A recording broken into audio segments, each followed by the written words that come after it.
ಕಲ್ಯಾಣ ಕರ್ನಾಟಕ ಶಿಕ್ಷಣ ಸಂಸ್ಥೆಯ ಮಿಲೇನಿಯಂ ಕನ್ನಡ ಮತ್ತು ಆಂಗ್ಲ ಮಾಧ್ಯಮ ಶಾಲೆ ಹಾಗೂ ವಿಜ್ಞಾನ ಮತ್ತು ವಾಣಿಜ್ಯ ಪದವಿ ಪೂರ್ವ ಕಾಲೇಜುಗಳ ಈ 25 ವರ್ಷಗಳ ಬೆಳ್ಳಿ ಮಹೋತ್ಸವಕ್ಕೆ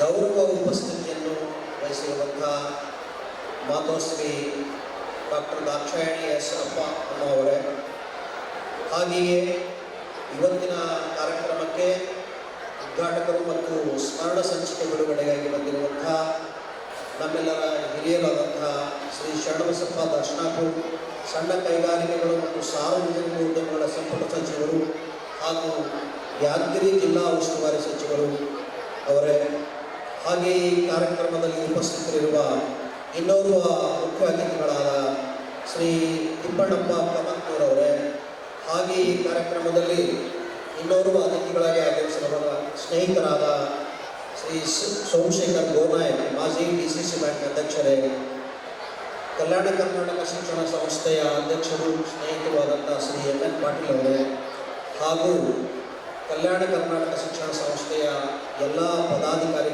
ಮಿತ್ರರೇ, ವೇದಿಕೆ ಎದುರುಗಡೆ ಇರುವಂಥ ಎಲ್ಲ ಹಿರಿಯರೇ, ಪಾಲಕರೇ, ವಿದ್ಯಾರ್ಥಿಗಳೇ, ಪತ್ರಕರ್ತ ಮಿತ್ರರೇ, 1999ನೇ ಇಸ್ವಿಯಲ್ಲಿ ನಾವು ಮೊದಲನೇ ಬಾರಿಗೆ ಕಲ್ಯಾಣ ಕರ್ನಾಟಕ ಶಿಕ್ಷಣ ಸಂಸ್ಥೆಯನ್ನು ಪ್ರಾರಂಭ ಮಾಡಲಿಕ್ಕೆ ಯೋಜನೆ ಹಾಕಿಕೊಂಡಿದ್ವಿ. Necessity is the mother of invention ಅನ್ನೋ ಹಾಗೆ ಈ ಕಾರ್ಯಕ್ರಮದಲ್ಲಿ ಉಪಸ್ಥಿತರಿರುವ ಸುಮಾರು 5-6 ಜನ ಸದಸ್ಯರ ಮಕ್ಕಳಿಗೆ ನಾವು ಅಡ್ಮಿಷನ್ ತಗೋಬೇಕಾಗಿತ್ತು. ಆ ಖರ್ಚಿನಲ್ಲಿ ನಾವೇನಾದರೂ ಒಂದು ಶಾಲೆಯನ್ನೇ ಪ್ರಾರಂಭ ಮಾಡಬೇಕು ಅನ್ನುವಂಥ ಚಿಂತನೆಯೊಂದಿಗೆ ನಾವು ಕಲ್ಯಾಣ ಕರ್ನಾಟಕ ಶಿಕ್ಷಣ ಸಂಸ್ಥೆಯನ್ನು ಸ್ಥಾಪಿಸಿ 2000 ಇಸ್ವಿಯಲ್ಲಿ ಶಾಲೆ ಪ್ರಾರಂಭ ಆಗ್ತಾ ಇತ್ತು. ಹೊಸ ಸಂವತ್ಸರ, ಅದಕ್ಕಾಗಿ ಶಾಲೆಗೆ ಮಿಲೇನಿಯಂ ಶಾಲೆ ಅಂತ ಹೆಸರು ಕೊಟ್ಟರು. ಬಹಳ ಒಂದು ಕಷ್ಟದಲ್ಲಿ ನಾವು ಆ ಸಂಸ್ಥೆಯನ್ನು ಪ್ರಾರಂಭ ಮಾಡಿದ್ವಿ. ಸಂಸ್ಥೆ ಈ ಪ್ರಮಾಣದಲ್ಲಿ ಬೆಳೀಬಹುದು ಅನ್ನುವಂಥ ಅಂದಾಜು ನಮಗೆ ಇರಲಿಲ್ಲ. ನಾವೆಲ್ಲ ಶಿಕ್ಷಕರಾಗಿದ್ವಿ, ಬಹುತೇಕ ಜನ ಎಜುಕೇಷನ್ ಡಿಪಾರ್ಟ್ಮೆಂಟ್ನಲ್ಲಿ ಕೆಲಸ ಮಾಡ್ತಾ ಇದ್ವಿ. ಕೆಲವರು ಮೆಡಿಕಲ್ ಕಾಲೇಜಿನಲ್ಲಿದ್ದರು, ಕೆಲವರು ಯೂನಿವರ್ಸಿಟಿನಲ್ಲಿದ್ದರು, ಕೆಲವರು PU ಕಾಲೇಜು, ಕೆಲವರು ಡಿಗ್ರಿ ಕಾಲೇಜು, ಕೆಲವರು ಫಾರ್ಮಸಿ ಕಾಲೇಜು, ಹೀಗೆ ಬಹುತೇಕ ಶಿಕ್ಷಣ ಕ್ಷೇತ್ರದಲ್ಲಿಯೇ ನಾವು ಕೆಲಸ ಮಾಡ್ತಾ ಇರುವಂಥ ಕೆಲವು ಸ್ನೇಹಿತರು, ಇನ್ನಿತರ ಕೆಲವು ಸ್ನೇಹಿತರು ಏನಂದರೆ ಈ ಶಾಲೆಯನ್ನು ನಾವು ಪ್ರಾರಂಭ ಮಾಡಿದ್ವಿ. ಶಾಲೆ ಪ್ರಾರಂಭ ಮಾಡುವಾಗ ಸುಮಾರು ಒಂದು 50-60 ಜನಗಳನ್ನು ನಾವು ಕರೆದಿದ್ವಿ. ಆದರೆ ಆವಾಗ ನಮ್ಮ ಕರೆಗೆ ಹೋಗುವಂಥವರು ಕೇವಲ 17 ಜನ. ಇವರೇನು ಶಾಲೆ ನಡೆಸ್ತಾರ ಅನ್ನುವಂಥ ಒಂದು ಭಯ ಭಾಳಷ್ಟು ಜನಕ್ಕಿತ್ತು. ಯಾಕಂದ್ರೆ ನಾವು ಜನ ಪ್ರಖ್ಯಾತ ಆಗಿದ್ವಿ ಜಗಳಗಟ್ಟರು ಅಂತ ನಾನು ಬರೆದಿದ್ದೀನಿ ಆ ಆರ್ಟಿಕಲ್ನಲ್ಲಿ. ಎಂಥದಕ್ಕೆ ನಾವು ಜಗಳ ಆಡ್ತಿದ್ವಿ ಅಂದರೆ ಒಳ್ಳೆಯದಕ್ಕೆ ಜಗಳ ಆಡ್ತಿದ್ವಿ.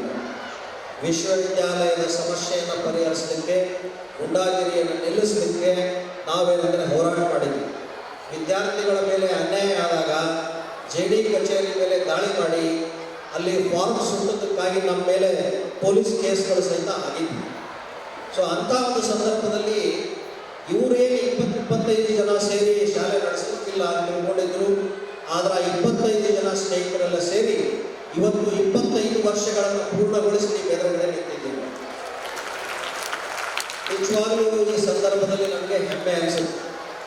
ಯಾಕಂದರೆ ಒಂದು 20-30 ವಿದ್ಯಾರ್ಥಿಗಳಿಂದ 2000 ಇಸ್ವಿಯಲ್ಲಿ 10x10 4 ಕೋಣೆಗಳಲ್ಲಿ ನಮ್ಮ ಶಾಲೆಯನ್ನು ಪ್ರಾರಂಭ ಮಾಡಿದ್ವಿ.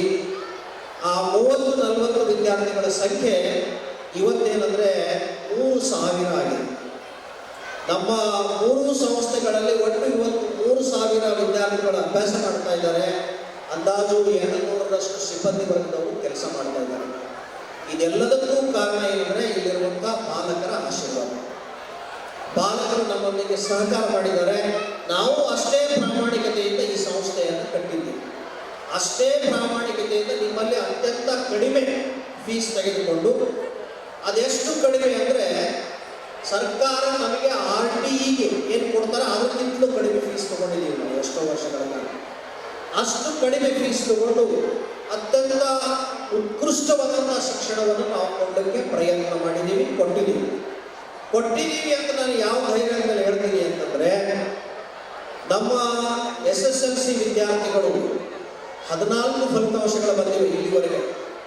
14 ಫಲಿತಾಂಶಗಳಲ್ಲಿ 9 ವರ್ಷ 100ಕ್ಕೆ 100ರಷ್ಟು ಫಲಿತಾಂಶ ಪಡೆದಿದ್ದಾರೆ. ಅದಷ್ಟೇ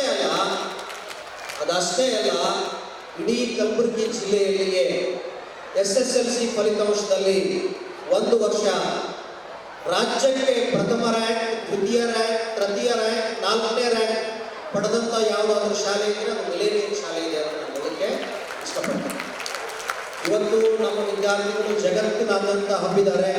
ನಾಳೆ ಬರ್ತಾ ಇದ್ದಾರೆ ಜರ್ಮನಿಯಿಂದ, ಅಮೆರಿಕದಿಂದ, ಕೆನಡಾದಿಂದ, ಆಸ್ಟ್ರೇಲಿಯಾದಿಂದ, ನ್ಯೂಜಿಲೆಂಡ್ನಿಂದ, ಯಾವ್ಯಾವುದೋ ದೇಶಗಳಿಂದ ಏನಪ್ಪ ಅಂತಂದರೆ ನಾಳೆ ಅಲುಮ್ನಿ ಮೀಟ್ ಇದೆ, ಬರ್ತಾ ಇದ್ದಾರೆ ವಿದ್ಯಾರ್ಥಿಗಳು. ನಾವು ಸಹ ಬಹಳ ಕಷ್ಟದಲ್ಲಿ ಬೆಳೆದವರಿದ್ದೀವಿ. ಇವತ್ತು ನಾವೇನಾದರೂ ಈ ವೇದಿಕೆ ಮೇಲೆ ನಿಂತು ಮಾತನಾಡಲಿಕ್ಕೆ ಶಕ್ತರಾಗಿದ್ದೀವಿ ಅಂದರೆ ದಾಕ್ಷಾಯಣಿ ಅಮ್ಮವರ ಎದುರುಗಡೆ ನಾನು ಹೇಳಲಿಕ್ಕೆ ಇಷ್ಟಪಡ್ತೀನಿ. ಅದು ಶ್ರೀ ಶರಣಬಸವೇಶ್ವರ ಶಿಕ್ಷಣ ಸಂಸ್ಥೆ. ಆ ಶರಣಬಸವೇಶ್ವರ ಶಿಕ್ಷಣ ಸಂಸ್ಥೆ ನಮಗೆ ಅವತ್ತು ಕೊಟ್ಟಂಥ ಶಿಕ್ಷಣ, ನಾವೆಲ್ಲರೂ ಇವತ್ತು ಏನು ಸ್ಟೇಜ್ ಮೇಲೆ ಇದ್ದೀವಿ, ನಾವೆಲ್ಲರೂ ಏನಂದರೆ ಶ್ರೀ ಶರಣಬಸವೇಶ್ವರ ಶಿಕ್ಷಣ ಸಂಸ್ಥೆಯ ಅಲುಮ್ನಿ ಇದ್ದೀವಿ ನಾವೆಲ್ಲ. ಆ ಸಂಸ್ಥೆಯಲ್ಲೇ ನಾವು ವಿದ್ಯಾಭ್ಯಾಸ ಮಾಡಿದವರಿದ್ದೀವಿ. ಇವತ್ತು ಆ ತಾಯಿಯವರು ಏನಂದರೆ ಬಂದು ಈ ಕಾರ್ಯಕ್ರಮಕ್ಕೆ ಗೌರವ ಉಪಸ್ಥಿತಿಯನ್ನು ವಹಿಸಿದ್ದಾರೆ. ಉದ್ಘಾಟಕರಾಗಿ ಶ್ರೀ ಶರಣಬಸಪ್ಪ ಪಾಟೀಲ್ ದರ್ಶನಾಪುರ ಅವರು ಬಂದಿದ್ದಾರೆ. ನಾನು ಮತ್ತೊಂದು ಸಲ ಅವರಿಗೂ ಕೃತಜ್ಞತೆಗಳನ್ನು ಸಲ್ಲಿಸ್ತೇನೆ. ನಾವು ಒಂದು ಮಾತನ್ನು ಈ ಸಂದರ್ಭದಲ್ಲಿ ಹೇಳಲಿಕ್ಕೆ ಇಷ್ಟಪಡ್ತೇನೆ, ಏನು ಅಂತಂದರೆ ನಿಮ್ಮೆಲ್ಲರ ಆಶೀರ್ವಾದ ಇದ್ದರೆ ಈ ಸಂಸ್ಥೆ ಇನ್ನೂ ಬಹಳ ದೊಡ್ಡ ಮಟ್ಟದಲ್ಲಿ ಬೆಳೆಯುತ್ತೆ. ಸಂಸ್ಥೆಗಾಗಿ ನಾವೇನಪ್ಪ ಅಂತಂದರೆ 19 ಎಕರೆ ಏನಂದರೆ ಜಮೀನನ್ನು ನಾವು ತಗೊಂಡಿದ್ದೀವಿ ಇಲ್ಲೇ ಗೋಸ್ಕಾಕೆರೆ ಹತ್ರ. ಈ ಸಂಸ್ಥೆಯಿಂದ ನಾವೇನಪ್ಪ ಅಂತಂದರೆ ಇನ್ನೂ engineering, polytechnic, Ayurvedic medical college, ಸಾಧ್ಯ ಆದರೆ ಒಂದು ವಿಶ್ವವಿದ್ಯಾಲಯದ ಮಟ್ಟಕ್ಕೆ ನಾವು ಇದನ್ನು ತಗೊಂಡು ಹೋಗಬೇಕು ಅನ್ನುವಂಥ ವಿಚಾರ ನಮ್ಮಲ್ಲಿದೆ. ಆ ನಿಟ್ಟಿನಲ್ಲಿ ನಾವೆಲ್ಲ ಪ್ರಯತ್ನ ಮಾಡ್ತೀವಿ ಅನ್ನುವಂಥ ಮಾತನ್ನು ಹೇಳ್ತೀವಿ. ನಾನು ಈ ಸಂದರ್ಭದಲ್ಲಿ ನಮ್ಮ ಶಿಕ್ಷಕರ ಸೇವೆಯನ್ನು ನಾನು ಸ್ಮರಿಸಲಿಲ್ಲ ಅಂದರೆ ತಪ್ಪಾಗುತ್ತೆ. ಮ್ಯಾನೇಜ್ಮೆಂಟ್ನವ್ರು ಏನು ಮಾಡ್ಬೋದು ಅಂತಂದರೆ, ಮ್ಯಾನೇಜ್ಮೆಂಟ್ನವರು ಬಿಲ್ಡಿಂಗ್ಗಳನ್ನು ಕಟ್ಟಿಸ್ಕೊಡ್ಬೋದು, ಕ್ಲಾಸ್ ರೂಮ್ಗಳನ್ನು ಮಾಡ್ಬೋದು, ಸುಸಜ್ಜಿತವಾದಂಥ ಆಸನಗಳನ್ನು ಹಾಕ್ಬೋದು, ಲ್ಯಾಬ್ಗಳನ್ನು ಕಟ್ಟಿಸ್ಬೋದು, ಗ್ರಂಥಾಲಯಗಳನ್ನು ಕಟ್ಟಿಸ್ಬೋದು.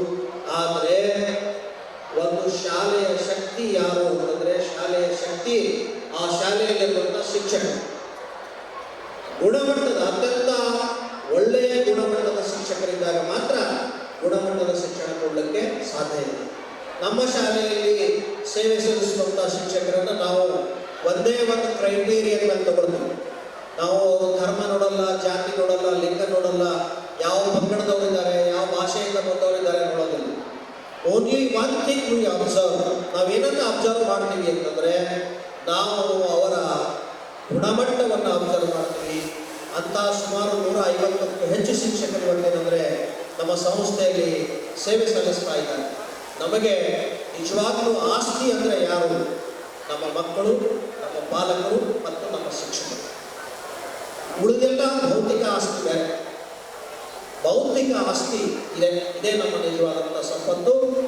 ಈ ಸಂಪತ್ತು ಇನ್ನೂ ಹೆಚ್ಚು ಆಗಲಿ ಅಂತ ತಿಳ್ಕೊಂಡು ನೀವೆಲ್ಲ ಆಶೀರ್ವಾದ ಮಾಡಬೇಕು.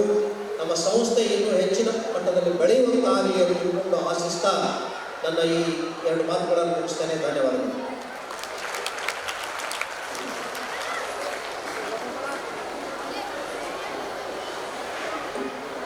ಕಾರ್ಯಕ್ರಮಕ್ಕೆ ಈಗ ತಾನೇ ಆಗಮಿಸಿರುವಂಥ ಮಾನ್ಯ ವಿಧಾನ ಪರಿಷತ್ ಸದಸ್ಯರು ಮತ್ತು ಹೈದರಾಬಾದ್ ಕರ್ನಾಟಕ ಶಿಕ್ಷಣ ಸಂಸ್ಥೆಯ ಅಧ್ಯಕ್ಷರು ಆದಂಥ ಶ್ರೀ ಶಶಿಲ್ ಜಿ ನಮೋಸಿ ಸರ್ ಅವರಿಗೆ ನಾನು ಹೃತ್ಪೂರ್ವಕವಾಗಿ ಸ್ವಾಗತ ಕೊಡ್ತೇನೆ.